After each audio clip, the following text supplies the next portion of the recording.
Maaaring wala ka ng pera ngunit nasa ilang pulgada de lang mula sa isang buhay na puno ng kasaganaan. Alam kong parang kabaliwan ito. Pero paano kung sabihin ko sa iyo na ang perang hinahanap mo ay narito na, nasa paligid mo, sa mismong sandaling ito, at ang tanging dahilan kung bakit hindi mo pa ito natatanggap ay dahil hindi ka nakaayon sa dalas nito. Lahat ng bagay na gusto mo, bahay, paglalakbay, kalayaan, kapayapaan, ay umiiral na. Ang tanong ay, nakikiayon ka ba sa parehong antas ng enerhiya ng realidad na ito? Ngayon hindi ito pilosopiyang walang laman. Ito ay agham. Napag-isip-isip mo na ba na ang perang hinahanap-hanap mo ay baka nasa paligid mo na naghihintay lamang na magtugma ang iyong panginginig sa kanya? At bago pa magsalita ang isip mo ng hindi yan makatwiran, gusto ko munang itanong, ilang beses mo nang naramdaman na parang walang pag-asa ang pananalapi mo, kahit ginagawa mo na ang lahat ng kaya mo? Maraming tao ang nabubuhay sa paulit-ulit na pagkabigo. Nagtatrabaho ng todo, nagtitipid sa abot ng makakaya, nilalampasan ang mga munting kasiyahan tulad ng kape o bakasyon, sinusubukang bilangin ang bawat sentimos, pero bakit parang laging kulang pa rin? Alam mo kung bakit? Dahil ang ugat ng problema ay hindi nasa ginagawa nila kundi nasa panginginig ng enerhiya na ginagalawan nila. Lahat sa universo ay may partikular na dalas. Hindi ito pamahiin, ito ay agham. At ang pera rin ay may sariling dalas. Ang hindi sinasabi ng karamihan sa atin ay ito, para maakit ang gusto mo, kailangan mong umayon dito. Kailangan mong maglabas ng enerhiya, gaya ng isang taong namumuhay na sa buhay na inaasam-asam niya. Pero ang karaniwan, takot ang nangingibabaw. Pag-aalinlangan, pag-aalala, konsensya. At ang mga emosyon na ito ang humahawak sa iyo sa isang dalas kung saan hindi dumadaloy ang pera. Naiintindihan mo ba ang ibig sabihin nito? Ibig sabihin, hindi kailanman itinanggi sa iyo ng universo ang anumang bagay. Ikaw lamang ang hindi nakaayon sa kung anuman ang nais mo. Ilang beses ka nang nagising na ang bigat sa dibdib mo ay dahil sa mga bayarin. Ilang beses mong nasabi ang masyadong mahal yan o hindi na ako makakaahon. Ang mga salitang ito ay hindi basta lumilipad sa hangin. Binubuo nila ang dalas mo.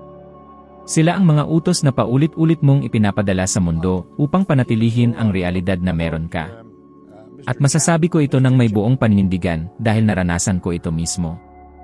Noong ako ay isang bumbero sa lungsod ng Toronto, magulo ang kalagayan ko sa pera. Maliit ang kinikita ko at mas malaki pa ang mga utang kaysa sa maiisip ko. Hindi ko alam kung paano makakawala sa bangungot na yon. Wala akong natapos, wala akong plano. Ang meron lang ako ay takot at pagkadismaya. Hanggang sa may isang lalaking nagngangalang Ray Stanford na nag-abot sa akin ng isang aklat, isipin at yumaman ka. Sa sandaling iyon, may nagbago sa loob ko. Hindi panlabas kundi ang dalas ng enerhiya ko. Nagsimula akong mag-isip ng iba. Sa halip na ulit-ulitin sa sarili na wala akong pera, inisip ko kung ano ang pakiramdam ng meron. Naglakad ako, nagsalita ako, nag-isip ako gaya ng isang taong masagana, kahit wala pa akong ni isang sentimos sa bulsa. Inisip ko ang sarili ko bilang isang negosyante, kahit wala pa akong negosyo. At ang pinakakakaiba, nagsimulang lumitaw ang mga pagkakataon. Ang una kong negosyo sa paglilinis ay nagsimula sa isang kontratang nagkakahalaga lamang ng humigit kumulang 800 piso kada buwan. 800 lamang. Hindi man lang sapat pambayad ng renta ko. Pero tinrato ko ang kontratang iyon na para bang ito ay nagkakahalaga ng 1,000,000 piso. At sa loob lamang ng ilang taon, ang negosyo ko ay kumikita na ng humigit kumulang 6 na milyong piso kada taon. Kalaunan, lumampas pa ako sa kinikita ng mahigit 50 milyong piso taon-taon. Wala akong magandang resume. Wala rin akong kakilala. Pero meron akong isang bagay, isang dalas ng enerhiya na nakaayon sa gusto ko. Ngayon, huminto ka sandali at mag-isip, ilang beses mo na bang nakita ang mga taong may mas kaunting pinag-aralan, mas kaunting kakayahan, o mas kaunting pagsusumikap, pero nagtagumpay pa rin? At samantalang ang iba, kahit ginagawa ang lahat ng tama, ay tila hindi umuusad. Ang lahat ng ito ay may kinalaman sa panginginig ng enerhiya. Kung ang binubuga mong dalas ay kakulangan, baka makatanggap ka ng dagdag na pera pero gagawa ka ng paraan upang mawala rin ito. Maaaring makatanggap ka ng promosyon pero baka sabotahin mo ang sarili mo pagkaraan. Maaaring magsimula ka ng negosyo pero susuko ka agad sa unang pagsubok. Dahil ang enerhiya mo ay laging susubukang ibalik ka sa kung anong antas ka sanay. Kailangan mong putulin ang siklo na ito. Kailangan mong baguhin ang iyong dalas. At huwag kang magpaloko, hindi ito basta-basta nangyayari. Isa itong proseso. Pero nagsisimula ito sa kamalayan. Nagsisimula ito kapag tumigil ka na sa pagsasabing, hindi ko kaya, at sinimulang isipin kung ano ang mangyayari kung kaya mo pala. Nagsisimula ito kapag pinalitan mo ang imposible yan ng paano ko ito maisa sa katuparan. Kapag pinayagan mong maniwala ang sarili mo, kahit sa isang sandali lang, na may mas dakilang bagay na nakalaan para sa iyo at narito na yon, naghihintay lang na magkatugma kayo ng enerhiya. Ang tanong na dapat mong itanong sa sarili mo ay ito, paano kaya ang buhay ko kung ang pera ay dumadaloy ng may kagaanan? Pumikit ka. Damhin mo. Isalarawan mo. At higit sa lahat, kumilos na parang totoo na ito. Hindi mo kailangan ng patunay para magsimula. Ang kailangan mo ay desisyon.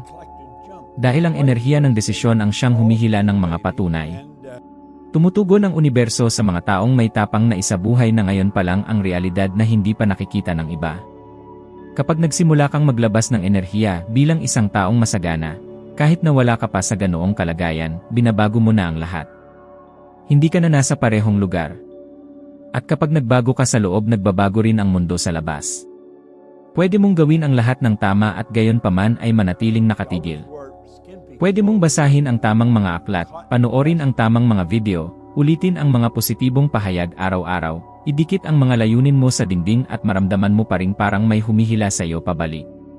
At sasabihin ko sa iyo ang totoong dahilan niyan, ikaw ay nakakulong sa isang lumang paraan ng pag-isip, isang paradigma. Ang paradigma ay isang hanay ng mga paniniwala na nananahan sa iyong malay sa ilalim ng kamalayan, na humuhubog sa paraan ng iyong pagkilos, pag-react, damdamin, at pag-isip nang hindi mo namamalayan.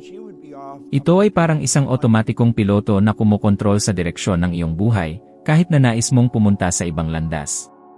Naisip mo na ba kung bakit maraming tao ang paulit-ulit na nakakaranas ng parehong mga sitwasyon, tila nakakulong sa isang siklo? Nagpapalit sila ng trabaho, lumilipat ng lungsod, minsan ay nagbabago ng relasyon, ngunit sa kalooban ay palaging parang nauulit-ulit ang lahat. Pareho ang pagkabalisa. Pareho ang kakulangan sa pera. Pareho ang bigat ng emosyon. Nangyayari ito dahil nananatiling pareho ang estruktura na namamahala sa kanilang buhay, ang paradigma. At huwag mong isipin na madali itong baguhin. Ang paradigma ay mapanlinlang. Nagsisimula itong magmukhang katwiran. Bumabati ito sa iyo na dapat kang maging realistiko, na hindi pa panahon upang magpakarisk, at na kailangan mong manatiling nakatapak sa lupa. Nakatago ito sa likod ng mga katagang hindi ako ipinanganak para dito, hindi nagdudulot ng kaligayahan ng pera, mas mabuti pang siguraduhin ang kaunti kaysa mawala ang lahat. Ang totoo, ang paradigmang ito ay nagsimula ng mabuo bago ka pa ipinanganak. Sa pamamagitan ng iyong mga gene, sa kapaligirang iyong kinalakhan, at sa mga taong nakapaligid sa iyo. Nabuo ito sa mga katagang narinig mo noong ikaw ay bata pa, sa mga takot na naipasa sa iyo ng iyong mga magulang, at sa mga karanasang nagpatibay ng isang limitadong pananaw sa buhay. At ngayon, tahimik nitong naapektuhan ang bawat desisyon na iyong ginagawa. Naalala ko ang isang partikular na pangyayari na nagmarka sa aking buhay. Nang buksan ko ang aking unang negosyo, nagsisimula na akong umasenso, pero may isang bahagi sa akin na nagsasabing ito ay masyadong maganda para maging totoo. Palagi kong inaasahan na may mali o babagsak ang lahat sa anumang sandali. Parang sinasabotahe ko ang sarili ko nang hindi ko namamalayan. Isang araw, nawalan ako ng mahalagang kontrata dahil nag-atubili ako, hindi ako nagpakita ng kumpiyansa. Nangyari iyon, nagalit ako sa sarili ko. Ngunit ngayon, naiintindihan ko na, hindi ito kakulangan ng kakayahan, kundi ang aking paradigma na sinusubukang hilahin ako pabalik sa comfort zone ng kakulangan. Ilang beses ka na bang sinabotahe ang isang pagkakataon? Ilang beses mo nang ipinagpaliban ang isang pangarap dahil inisip mong hindi ka pa handa? Ilang beses mo nang ikinumpara ang sarili mo sa iba at pinaniwalaang hindi ako katulad niya? Iyan ang boses ng paradigma. At dito ang mahalagang punto, upang mabago ang iyong buhay, kailangan mong baguhin ang iyong paradigma. Hindi ito tungkol sa pagkatuto ng bago, kundi sa pagkalimot sa luma. Ito ay pagpapalit ng programang kumokontrol sa iyong mga resulta. Ngunit lalaban ng paradigma. Maglalagay ito ng mga pagdududa, magpaparamdam ng pagod, at maghahanap ng mga distractions. Dahil nais nitong manatili ang lahat na ganito lang. Naniniwala ito na pinoprotektahan ka nito. Pinananatili kang buhay, pero hindi ka nito pinapayagang tunay na mabuhay. Naranasan mo na bang parang gagawa ka ng isang dakilang bagay, tapos biglang dumaan ang alon ng kawalang katiyakan na pumipigil sa iyo? Parang may hindi nakikitang puwersa na nagsasabing, tama na dito. Ang puwersang iyon ay ang paradigma. Gumagana ito tuwing susubukan mong lampasan ang hangganan ng iyong mental na comfort zone. At alam mo ba ang solusyon? Konsyenteng pagkilos. Kailangan mong itigil ang paulit-ulit na pattern na yon. Sa tuwing mailalabas na pagdududa, panloob na pagtutol, o bigla ang takot huminto ka, huminga, at itanong, totoo ba ito? O ito ba ay ang lumang paradigma na nais akong panatilihing maliit? Ang kamalayan ng susi. Kapag sinimulan mong obserbahan ang iyong mga iniisip, hindi ka na magiging bihag nila. Ikaw ang magiging maestro. Bibigyan kita ng hamon, sa loob ng 3 araw, magdala ka ng maliit na kwaderno. Sa bawat pagkakataong lumitaw ang isang pagtutol, isang nakakalimitang pananalita, o pakiramdam ng pagsabotahe sa sarili, isulat mo ito. Pansinin at itala. Sa pagtatapos ng 3 araw, basahin mo ang lahat. Mapapansin mong marami sa mga tinig na iyon ay hindi talaga sayo. Ito ay mga alingaw-ngaw ng nakaraan, paulit-ulit na nagpapatakbo ng isang programang hindi na angkop sa iyong layunin. At narito ang isang datos na maaaring magulat sa iyo.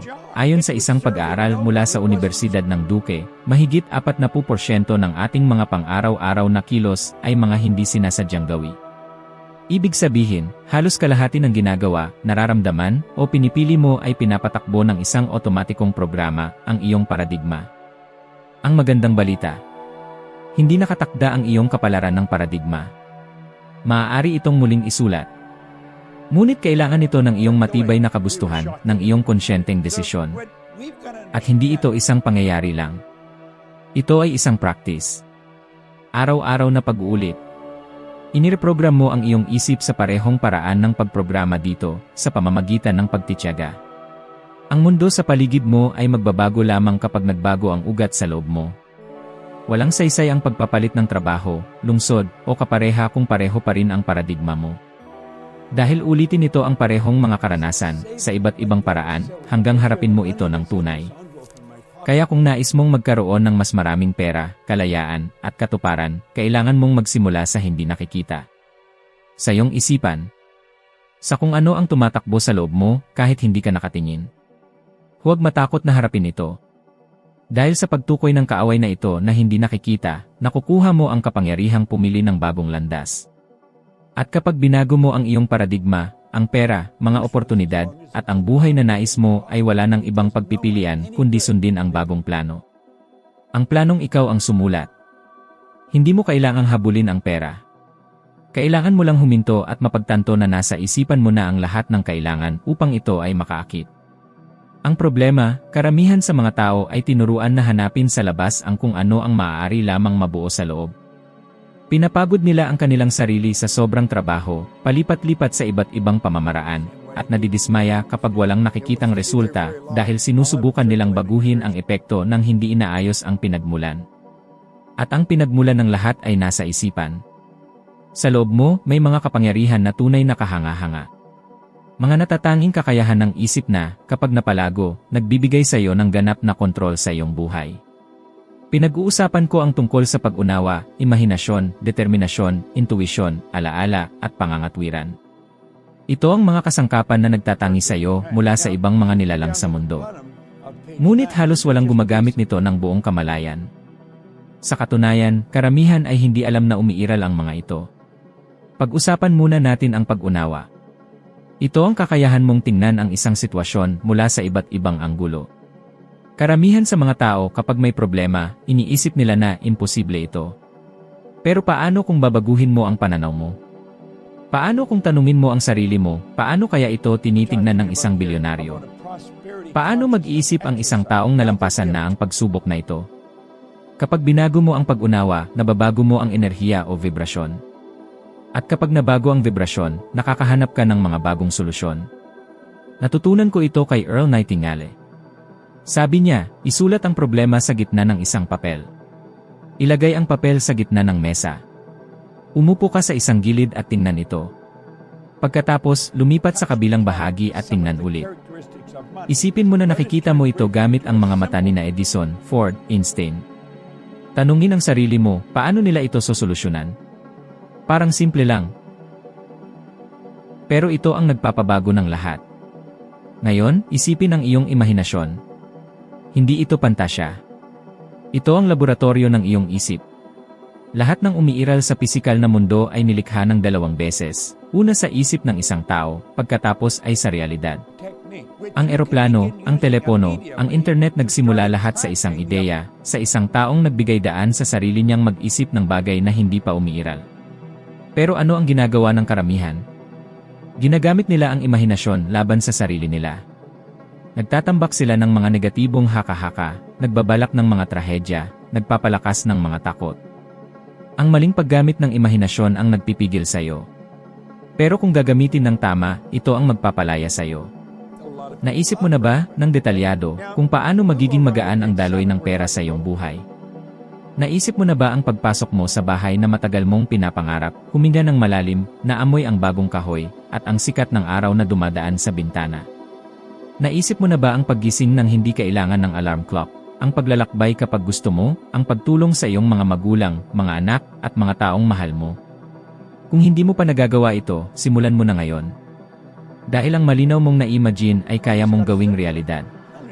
Ngayon, pag-usapan naman natin ang determinasyon. Ito ang kakayahan mong manatiling nakatuon. Marami ang nagsisimula ng puno ng sigla pero sumusuko sa unang pagsubok. Pero ang may kontrol sa determinasyon ay nananatiling matatag kahit na tila bumabagsak ang lahat. Ang determinasyon ay ang kakayahan mong panatilihing buhay ang isang mental na larawan, kahit na hindi pa lumalabas ang pisikal na resulta. Madalas kong ituro ang isang simpleng ehersisyo, sindihan ang kandila at titigan ang apoy ng nakatuon.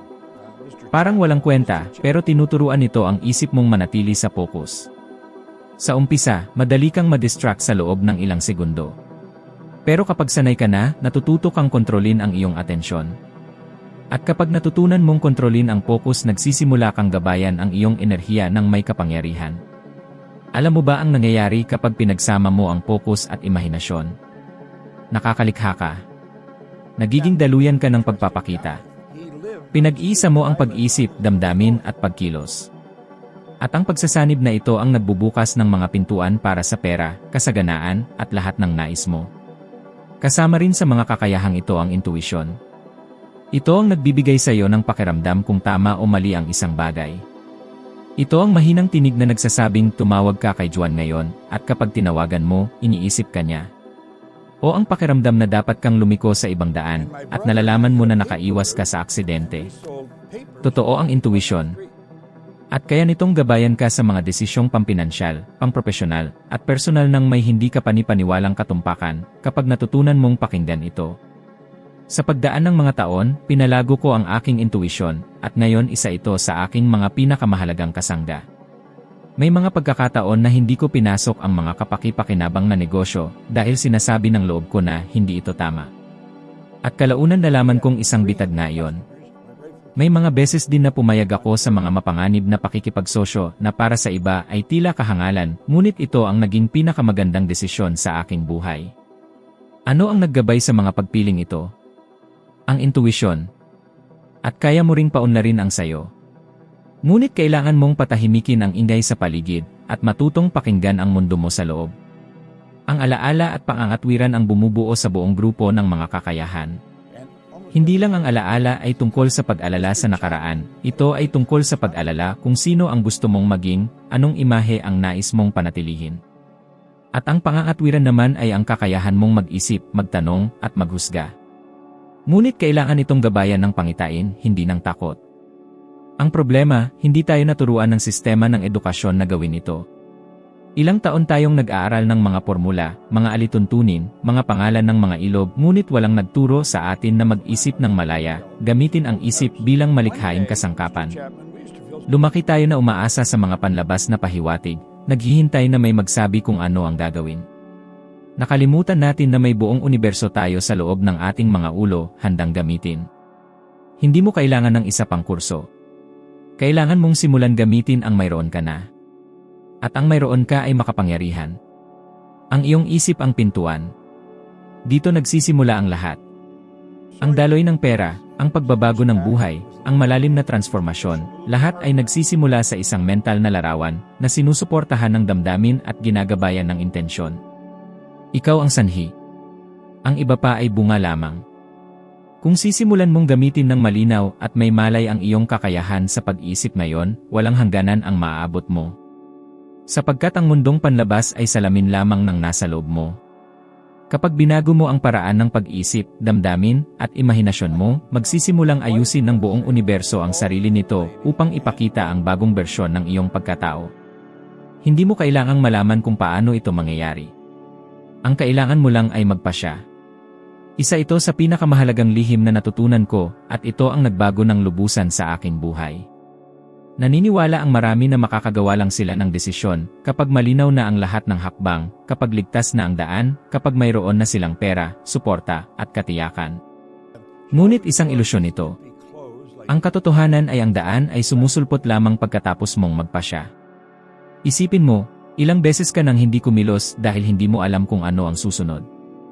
Ilang beses kang naipit sa pangarap dahil hindi mo alam kung paano ito simulan.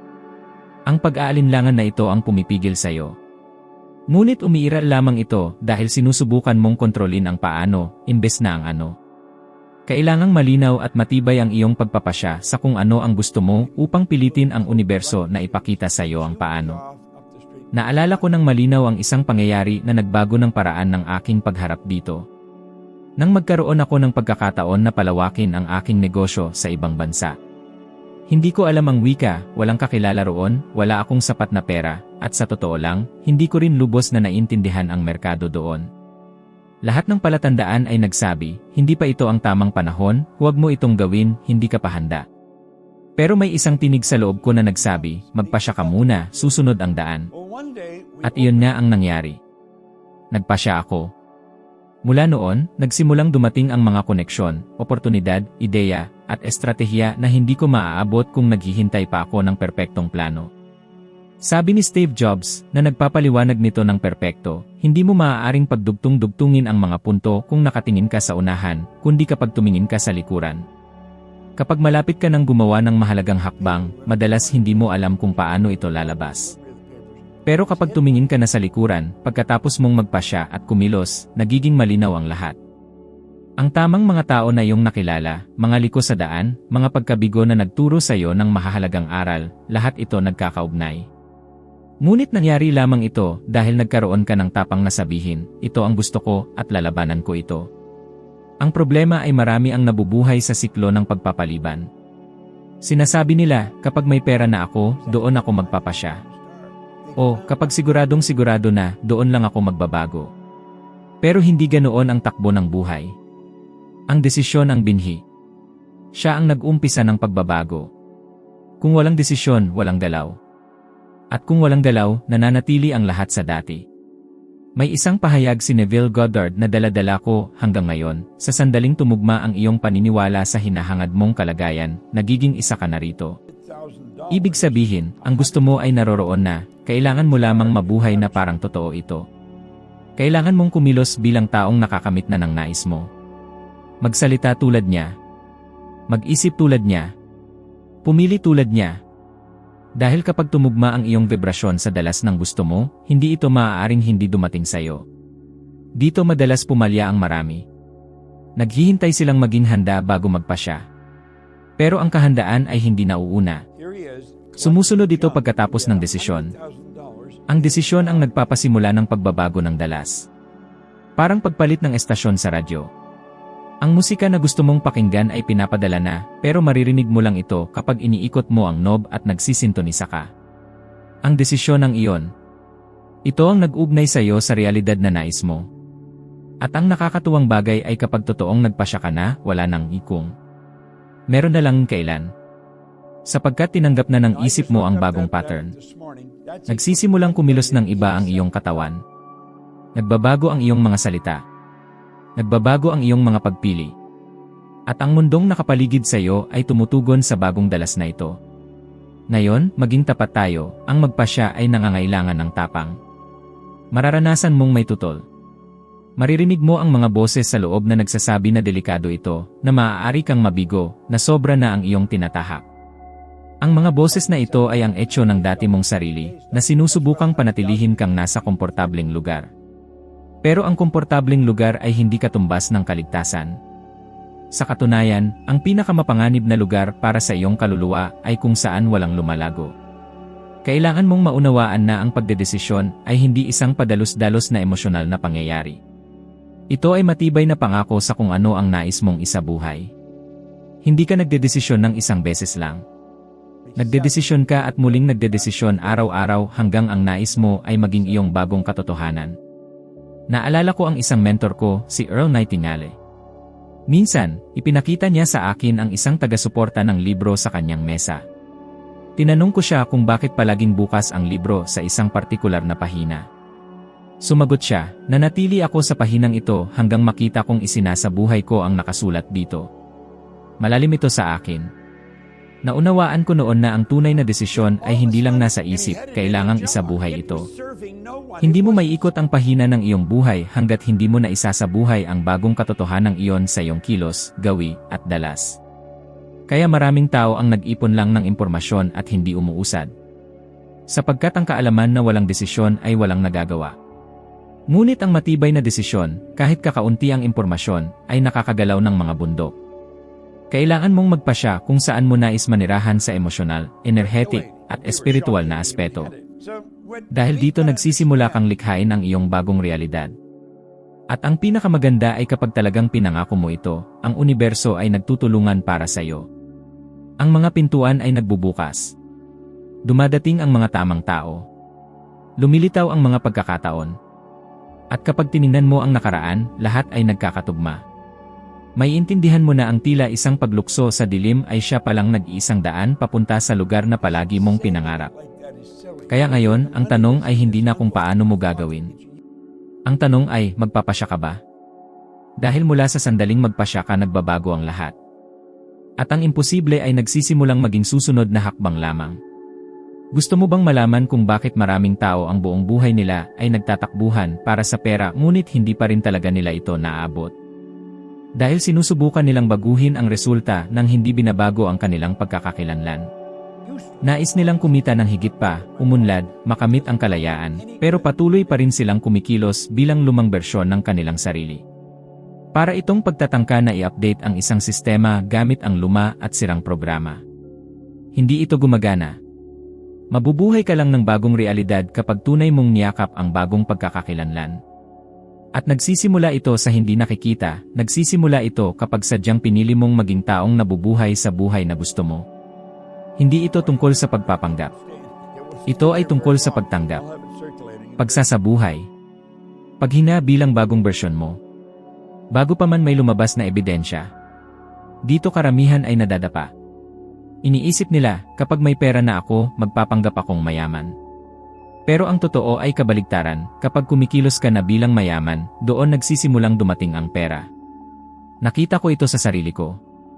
Sa simula ng aking paglalakbay, kahit wasak ang aking kalagayan, gumagawa ako ng mga desisyon na tulad ng isang mayamang tao. Hindi ito pagyayabang.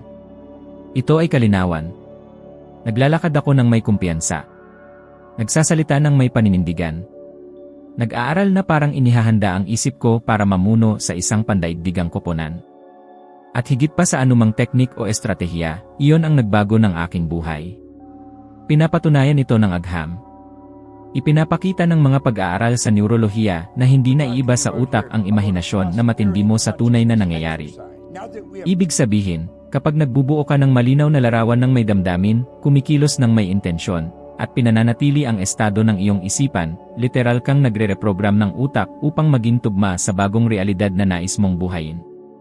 Inihahanda mo ang neural na lupa para tanggapin ang pagbabago. Ngunit para mangyari ito, kailangan mong bitawan ang lumang pagkakakilanlan. At masakit iyon. Dahil puno ito ng mga kwento, ganito ako dahil mahirap ang aking pagkabata. Hindi ako may talento dito. Swerte ko ang problema.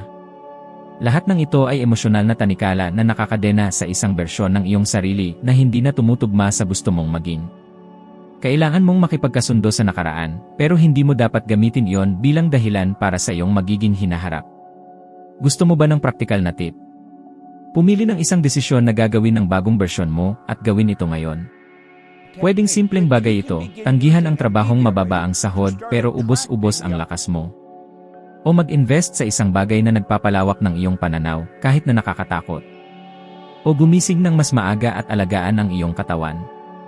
Hindi mahalaga ang laki ng aksyon, kundi ang pagkakatugma nito sa pagkakakilanlan na gusto mong yakapin. Kapag ginawa mo ito, nagsisimula kang sirain ang lumang siklo. Nakakawala ka sa lumang frequency, ng kakulangan, pagdududa, at kahinaan, at nagsisimula kang mag-vibrate sa bagong frequency. At ang kamangha-mangha ay unti-unting tumutugon ang mundo sa iyo ng iba. Dumadating ang mga bagong tao sa buhay mo. Ang mga pagkakataong dati ay di mo nakikita ay nagsisimulang lumitaw. At nagsisimula kang maranasan ang tinatawag na sinkronisidad na noon ay akala mo ay swerte lang. Pero hindi ito swerte. Ito ay pagkakakilanlan na nakaalin sa intensyon. Napansin mo ba na may mga tao na kahit mawalan ng lahat, mabilis silang bumangon? At mayroon naman na kahit manalo ng malaking halaga, bumabalik agad sa dati. Nangyayari ito dahil ang nagpapasya sa resulta ay hindi ang kanilang mga ari-arian, kundi kung sino talaga sila sa loob. Ang pagkakakilanlan ang sentro ng atraksyon. Ito ang magnet. Ito ang enerhiyang hugis ng iyong realidad. At narito ang paanyaya, piliin ngayon na kumilos bilang taong nabubuhay na sa buhay na gusto mo. At panatilihin ang estado na iyon, kahit hindi maintindihan ng iba. Kahit naninirahan ka pa rin sa parehong lugar, nagtatrabaho sa parehong trabaho, at suot ang parehong mga damit. Dahil hindi mahalaga ang panlabas. Ang mahalaga ay ang nagbabago sa loob. Ang bagong pagkakakilanlan, ang iyong pinakamayamang bersyon, pinakakumpiyansa, pinakamulat, ay nandyan na. Nasa loob mo, naghihintay na sabihin mo, pinipili kong maging ito ngayon. At kapag ginawa mo ang pagpili, kapag nagpasya kang mabuhay bilang taong iyon, bago ka pa man makilala ng mundo doon nagsisimulang kilalanin ka rin ng mundo. Tandaan ang pinakamahalagang punto na ibinahagi ko ngayon, hindi ang iyong nalalaman o ang iyong mga ari-arian, kundi ang frequency na pinipili mong i-vibrate ang nagtatakda ng realidad na iyong pinapakita. Ang pagbabago ng iyong frequency ay hindi nakasalalay sa pag-alam sa lahat ng hakbang, ito ay nakasalalay sa matibay na desisyon na maging iba, maging mas malaki, at i-tune in sa tunay mong nais. At ngayon, narito ang susunod na hakbang sa iyong harapan. Sa gilid ng screen, may bagong video na naghihintay sa iyo, isang nilalaman na magdadagdag pa ng kaalaman sa iyong pag-unlad, na tutulong sa iyo na maging kahit 1% na mas mahusay kaysa ngayon. Alam kong gusto mo ito. Naniniwala akong kaya mo. Salamat sa pagsama sa akin sa paglalakbay na ito. Hintayin kita sa susunod na video.